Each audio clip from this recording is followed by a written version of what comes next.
तर वैष्णवी हगवणेंच्या आत्महत्येच्या प्रकरणावरून संजय राऊत यांनी राज्य सरकारला चांगलंच धारेवर धरलं।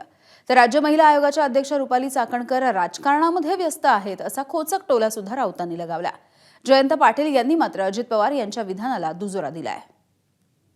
धक्कादायक आहे, अशी घटना होणंच चुकीचं आहे आणि मला वाटतं की आता सगळे आरोपी पकडलेले आहेत, सक्त कारवाई होईल अशी मला आशा आहे।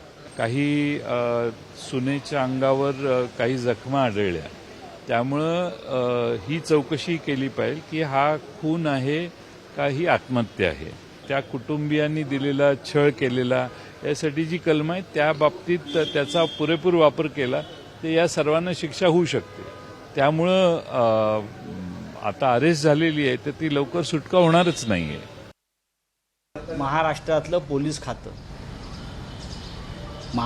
पोलीस खातं हे प्रत्येक चौकी असेल, पोलीस स्टेशन असेल, हे राजकारण्यांच्या दबावाखालीच काम करत आहे।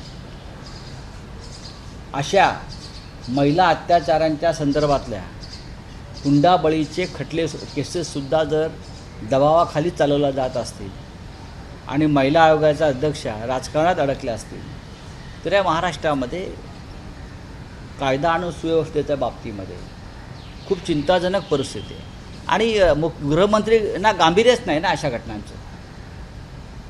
अशा गेल्या त्यांच्या कारकिर्दीमध्ये किती घटना घडल्या आणि किती गांभीर्याने घेतल्या तुम्ही पहा ना, त्यांना गांभीर्यच नाही। एबीपी माझा, उघडा डोळे बघा नीट।